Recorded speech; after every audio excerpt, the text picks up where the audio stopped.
Welcome to Healing, Hope, and Health, the show proudly brought to you by Hospice of Washington County. As most of our viewers know, Hospice provides quality end-of-life medical care as well as social and spiritual support to patients and their family members. But what about those patients with chronic disease who have years left to live? Have you ever wondered what support there are in place to help them manage their disease symptoms or the side effects from treatments? Fortunately, our next guest, Susan Lang, a nurse practitioner with Life Care of Washington County, is here to shed light on those questions. Life Care of Washington County is a palliative care practice, a medical specialty that focuses on managing symptoms and stress of serious illness with the goal of improving the quality of life for patients and their caregivers. Susan obtained her undergraduate degree in nursing from the University of Maryland in 1999 and her advanced nurse practitioner degree from the same school in 2004. Since obtaining her degrees, she has worked in a variety of medical settings, including hospitals, physicians' offices, clinics, and nursing homes. She's been a valuable member of the Life Care team for a year. Welcome, Susan. Thanks for joining us. Thank you for having me. Sure. So, Susan, let's start off with, first of all, just talking about who would benefit from palliative care. What kind of patients, what are they experiencing? Anyone who's suffering from a serious illness would benefit. Some examples would be COPD, emphysema, any type of cancer, Alzheimer's, Parkinson's disease, kidney disease, heart disease. All those people would be appropriate for palliative care. Great, great. And what would patients who go to a palliative care practice, what kind of support would they receive? What would they expect? The palliative care team is focused on quality of life. Okay. So we're looking at symptoms that are interfering with them living to their full potential. They could be nausea, fatigue, inability to sleep, a lack of appetite, pain, quite a few like that. And so, and your goal would be to alleviate those symptoms so that they can move forward in their lives. We're focused on relieving those symptoms and helping not only them but their caregivers learn how to manage those symptoms. And I'm guessing if you have a patient who is all of a sudden has their symptoms alleviated, that would be a real support to the caregivers. It's a less stress for them because they're not seeing their loved one suffering. Our goal is less stress. Yeah. Good. Is palliative care available to patients still seeking curative treatments? Many of our palliative care patients are still seeking treatment, and that is definitely one of our focuses. And we speak to the patient at every visit what their goals are, what their plans are for the next stage of treatment. Okay. And where does Life Care Washington County provide these services? Palliative care organizations differ, but for Life Care specifically, we have an office here in Hagerstown where we see patients. We have also seen patients in nursing homes, assisted livings, and we've also seen patients in their home. It really depends on their symptoms and sometimes the insurance also. Okay, and that practice that you mentioned, that's in the Trilogy building, correct? Yes, it is in the Trilogy building. Okay, perfect. And does the palliative care take over the role of the primary care provider, or is that something that you work in conjunction with them? That's a question we have a lot, and no, we don't take over for their primary care provider. We also don't take over for their specialist. We try to work in coordination with those who are already involved in the patient's care. There's a lot of steps and hurdles involved in care, and we're trying to make it a smoother process by coordinating things with everybody and making sure both the patient and their caregivers understand the steps needed and understand the treatments that are being offered and the treatments that they choose. Yeah, I was just recently reading an article about palliative care, and they were saying that one of the primary roles is that coordination of care across a lot of different providers, and they described it as not a or, but an and. So it's an extra layer of support where you work in conjunction with and in addition to the primary care provider. That's correct. Right. Just quickly, how many nurse practitioners does Life Care of Washington County have right now? Currently, Life Care of Washington County has 3 nurse practitioners. Okay, so that's a lot of people that could benefit. Could you talk to us a little bit about the insurance with palliative care? Palliative care is accepted with most insurances, including Medicare and Medicaid. If there's any questions about insurance, you can, the patient or the caregiver could reach out to Tara Bricker, who's the palliative care administrative coordinator for Life Care of Washington County. And she would be able to check their insurance? She checks their insurance. She always makes phone calls. She touches base with primary care to make sure everything is secure before and ready to go before the appointment. Okay, that's great. How about how can a patient receive palliative care? How do they initiate the process? It's a very easy process. They can talk to their primary care provider, or they could speak with their specialist about the symptoms that they're having and their desire to try to find some more relief and a better quality of life. That provider will go ahead and write a consult order for us and faxes it to the office, and from there Tara takes over, contacts insurance company, the patient, lines up the appointment, does ask some questions to figure out if it's more of an office appointment or a home appointment, and then verifies insurance coverage, and then calls and schedules the appointment. That's great. Well, thank you so much for being here and for shedding light on those important questions. I appreciate it. Thank you for having me. I'd like to thank Susan for joining us on today's program. The information she shared will benefit all of us, as we all have people we care about, friends, family members, or colleagues dealing with chronic illness. They may be going about their busy lives, but they may be doing it with unnecessary pain and stress. Don't you think they deserve the support of a palliative care team? Recent research shows that palliative care not only improves the quality of life, but can actually extend life. If you or someone you know would benefit from palliative care, give Life Care of Washington County a call today at 301-671-2171. Stay close. I'll be right back after this short message. I'm the hometown favorite. I'll outsmart you. I will beat you. I'll be surrounded by fans cheering me on. There's no place like home for fighting cancer. My turf. My time.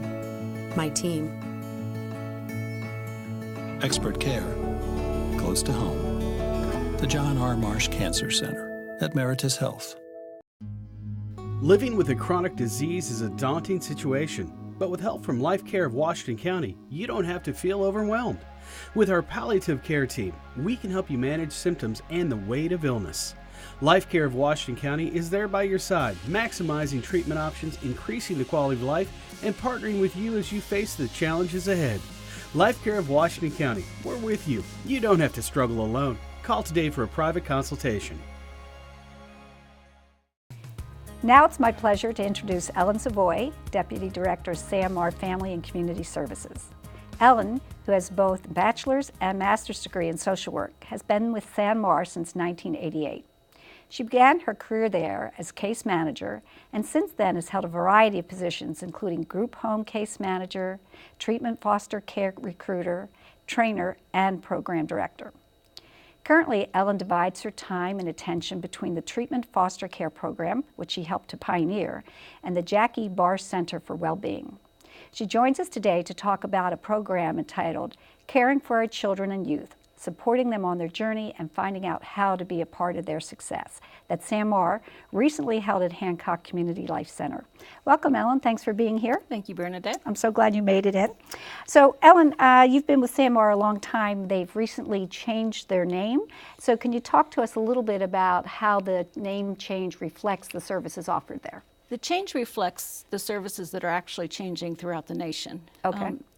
There used to be a big thought that kids need to be removed from homes when families were not able to keep them safe, and they were placed in foster care or group homes. Research was showing that they were not getting better, and in fact some were getting worse. So the systems now change so that the focus is prevention, keeping kids in their homes with their parents, with their families, and then adding extra supports to keep them safe and doing well. Okay, so that is quite different than taking them out and then trying to help them be successful in a sheltered environment and then entering back into the larger community. Yes. Okay. And I think what we missed was really adding additional support to the family. So you're giving support to the child, and they're going to return to their family, but you haven't strengthened the family. Right. And we missed that component. And so this way you're not just working with the child, but with the whole family unit. Yes. That makes a lot of It's sense. exciting. Makes a lot of sense. In the introduction, I mentioned that you pioneered the Sanmar Treatment Foster Care Program. How is that different from regular foster care? Treatment foster care is a more restrictive level. Regular foster care is lowest level. When you remove a child, you place them. You're supposed to keep them close to home with the lowest level of service. Treatment foster care implies that the child has had more trauma, maybe has moved multiple times, and needs a family that has been more prepared, the environment is more prepared to meet their needs, such as we limit the number of children we place in the home. We add more case management services, so a person is available 24/7. They're visiting at least twice a month. Okay. And for treatment foster care, are those kids actually removed, or are they still staying in the home too? Now, treatment foster care, they have been removed, and we license our own foster families, and then we do a very careful process of matching children with those foster families. Okay, okay. So you still have, you provide service for most kids in their homes, but you do remove some children and then provide additional support. Do you still work with their families as well? Yes. Okay. Yes. So Hospice of Washington County was really pleased to offer a program at the Boonesboro, at Hancock, and now we're going to do a program at the Boonesboro Community Life Center so that you can share this message with folks in that part of the community. When and where will that be, or the date? We're going to Boonesboro April 24th, and I think we were in Hancock. Yeah. And that's exciting to be able to get the word out in both of those locations. Yeah, it's at different ends of the county, so that's great. That's great. What topics will you cover at the Boonesboro meeting? We are looking for people to get involved with us, whether they become a foster parent or a volunteer or a helper to a foster parent. The kids we serve are all ages, and they have a lot of need for one-on-one attention. And so we want the word spread that there are kids who need families who can't be with their own, and we want them to partner with us. Okay, and what other ways can people be involved if they're not quite sure that foster care is for them? So they can tutor, they can come help with special activities, they can support us by, some of our kids need tutoring through a place like Sylvan Center, and that's costly. They could sponsor a child for a month of tutoring, which would be very helpful. That's great. That's great. What training do you provide for your foster care parents? We provide a lot of training for them to understand the system, to understand child development and the impact of trauma on the brain and on the child, and train them to be professional parents. To be able to meet these needs. Yeah, so I'm sure, I know parenting is always difficult, even with your own children. I'm sure that that's also true of foster parenting. What's the most rewarding aspect of being a foster parent? I think seeing the change over time. You know, we laugh because our kids are not always grateful. They don't really show appreciation. Neither are my children, but that's okay. But folks who hang in there and really stay connected, they see the seeds that they plant in the lives of these kids. That's great. Well, Ellen, thank you so much for being here. Just before we cut off, can you tell me how people can get more information? Yes, go on our website, Which is? www.sanmarhome.org. Okay. And we look forward to talking to everyone. That's great. Thank you for being here. Thanks, Bernadette. In every community, there is work to be done. In every nation, there are wounds to heal. In every heart, there is the power to do it. These words spoken by Marianne Williamson author, lecturer, spiritual teacher, and grassroots advocate, sums up the belief and the commitment of the SAMR organization and the folks who step forward to foster. If you have the heart to foster a child in need, Ellen and the rest of the staff at SAMR Family and Community Services will help you find the power to be successful. I'm grateful to Ellen for highlighting this important need in our community, but even more grateful that she brings a message of hope that together we can make a difference in the lives of these children. Stay tuned. I'll be right back after this short commercial break. People don't realize it takes a lot to care for a family member in your home. John's dad was very headstrong, so I think that was a lot for him to get over and try to come to terms with that he had terminal illness. I would recommend to everybody to get hospice involved at the get-go. When you first learn about it, get it set up.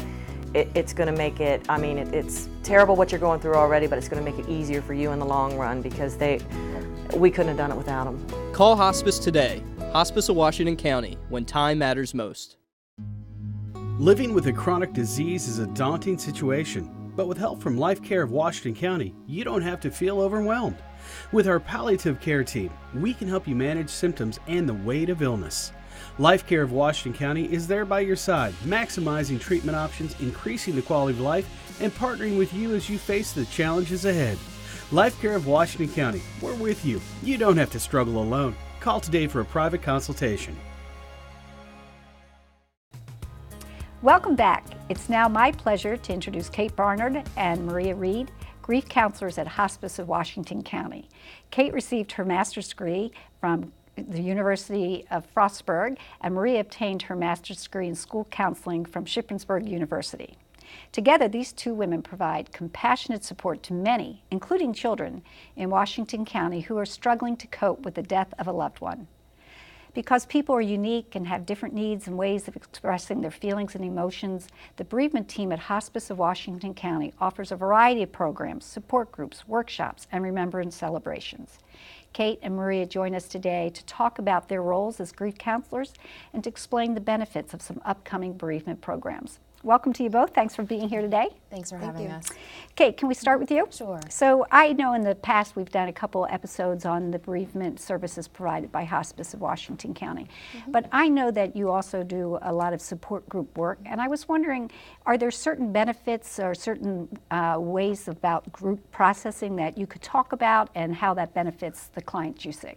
Oh, absolutely. Grief can be such an isolating event. You feel like you are all alone, that there is no one that gets it. And support groups work to minimize that. Right. It normalizes some of the feelings that you're having, as well as validates and affirms what you're going through, because it is so different for everyone. Everyone grieves differently. So it's definitely a benefit to just come together with a community of people that just get it. Right. So you're not alone. No. Yeah. No. Yeah, that's super. Absolutely not. And what is the average size of your support groups, or do they vary?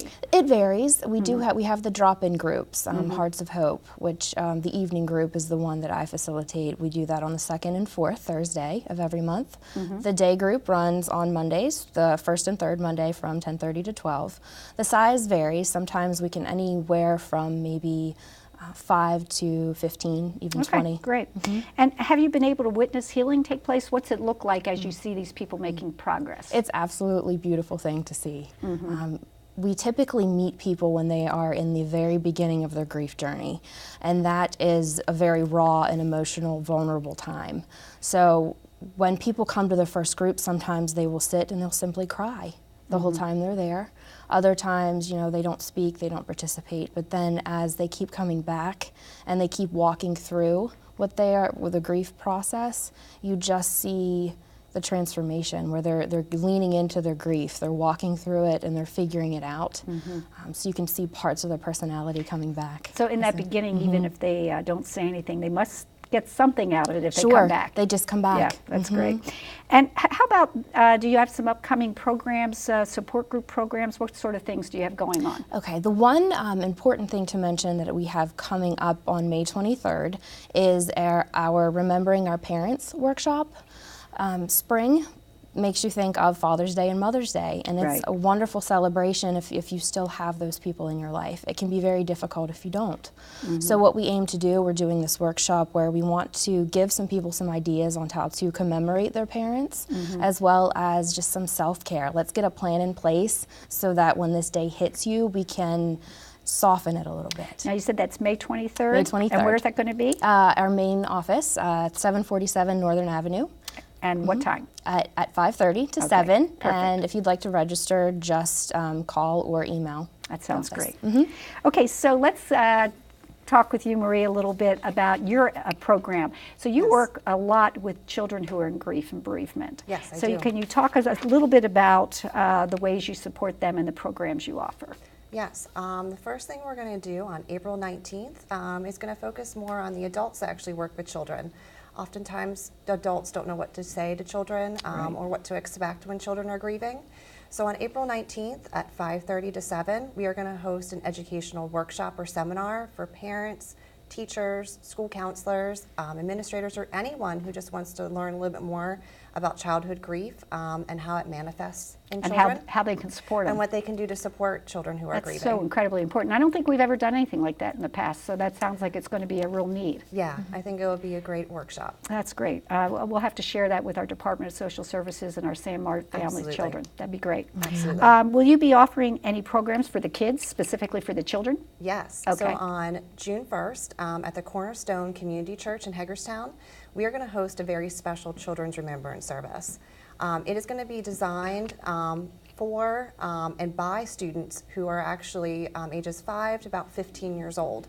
We're going to have local children from Washington County actually being able to perform very special music, poems, their own personal reflections of their own story. And we invite the entire family to be able to join, to be able to support these children and just be together. Is this something that it would be an appropriate thing for the community to come in and support them as well? I think that, yeah, I think that they are certainly welcome. Certainly we want to make sure it's a comfortable space for families who are grieving to support those children. So we definitely encourage people to be able to join us. We would really like for people to actually RSVP just for planning purposes so we know how many people to expect. Okay. But the service itself will be at 6 o'clock, and then we're going to have very special games and really special refreshments. That's great. Afterwards for just people to have fellowship and be able to connect with each other. And we're just about out of time, but I know you have a camp coming up real quickly in the summer. If you could just mention that, that'd be great. Camp Hope and Cope is coming up on August 18th. Most importantly, there is an application for campers. And that's due when? July 28th or 27th. Okay, so for more information, call Hospice of Washington Absolutely. County. Thank you so much for being here. Thanks. Thank you. I'd like to thank Marie and Kate for joining us on today's program. They, along with the rest of HWC's bereavement team, give of themselves as they offer a variety of ways to support those who are grieving. I'm filled with gratitude for the important work they do. Winston Churchill said, quote, "We make a living by what we get, we make a life by what we give." I and all those who they've helped are so grateful to them. I'll be right back after this short commercial break. Labor's Office Furniture now has a large selection of in-stock FlexSteel home furnishings. After 43 years of establishing itself as the place to find top brand office furniture at warehouse prices, great deals on FlexSteel home furnishings have come home to Labor's. Stop in to see Labor's FlexSteel inventory today. I'm the hometown favorite. I'll outsmart you. I will beat you. I'll be surrounded by fans cheering me on. There's no place like home for fighting cancer. My turf. My time. My team. Expert care, close to home. The John R. Marsh Cancer Center at Meritus Health. Welcome back. Hospice of Washington County is pleased to provide space for community residents to share their knowledge and talents in order to benefit the community in some way. Sharon King, who is a volunteer with Hospice of Washington County, is also a certified yoga instructor who teaches yoga at the Hancock Community Life Center. Yoga has transformed her life, and she is passionate about sharing the benefits of regular yoga practice with others. Today, it's my pleasure to introduce Lorraine and Leo Murray, two residents of Hancock who have been participating in the yoga class. Welcome, thanks for being here today. Thank you. So maybe we could first ask, what motivated you to sign up for the class? The fact that I was finding out I couldn't stand up. I'd get down and I couldn't get back up very easily. I'd have to hold on to something to get up. And in fact, when I get out of a chair, that I would be stiff all over. And even though we're both active, I wasn't using those type muscles, and that's what motivated me. How about you, Lorraine? This has been a tough year. I've had different issues with Lyme's, being diagnosed with Lyme's and vertigo, and then had the flu and pneumonia. So my muscles were really, I felt like they were shot in my mind, and I wanted to nap all the time, and I don't like taking naps.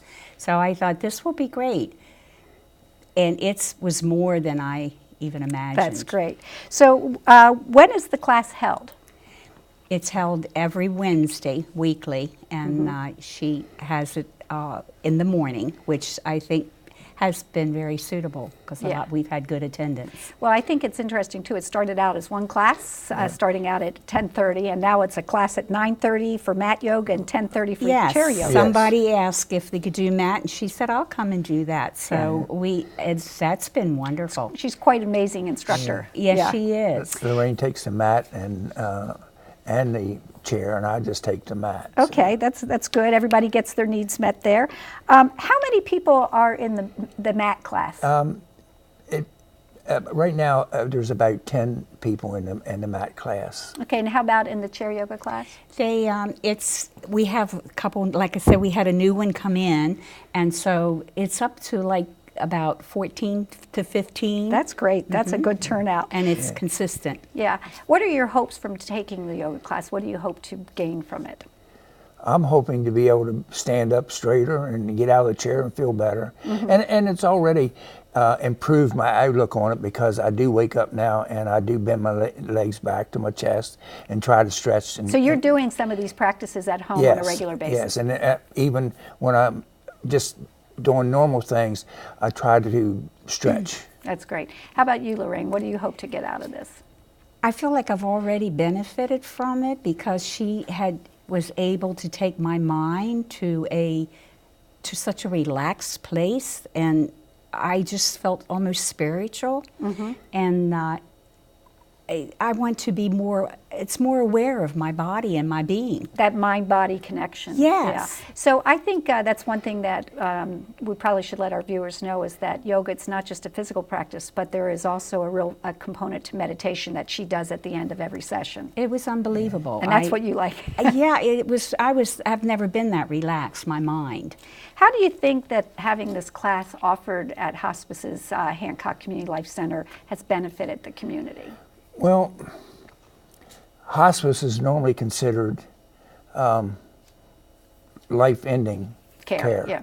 And the hospice, after I seen these programs being offered for the health and benefit of the town and residents of Hancock, that it's really important to attend these and try to keep this in Hancock, because it's so beneficial.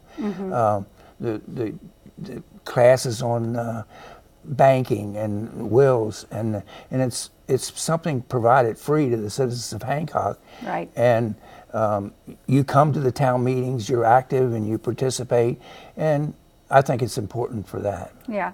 How about you, Lorraine? What do you think? I think it's been well received, but there's still people that did not know that it's there, and they said, "Oh, well, I would like to go to that. I didn't know that was." So I think another session will even be more well received, and we have people there that really have issues with balance and with getting older. That happens to us. Everything's natural part of the aging. Yeah. And so the people have really appreciated it, and they're all amazed at where she's taken us to. She's taken us to be more aware of our mind. And I appreciate both of you being here today and sharing your story. Thank you so much. I'm glad you asked us. Thank you so much for coming. Thank you. I'd like to thank Leo and Lorraine for being a part of today's program. I'm grateful to them for sharing their positive story about yoga at the Hancock Community Life Center. If you, like Sharon, have a special interest that you would like to share with others, don't hesitate to contact me by calling Hospice of Washington County at 301-791-6360. As this is the last episode of Healing, Hope, and Health, I'd also like to thank everyone who's made this show a success. The folks at Antietam Cable, all of the guests over the last 3.5 years, and of course you, our viewers. Take care, and may your life be filled with peace and happiness.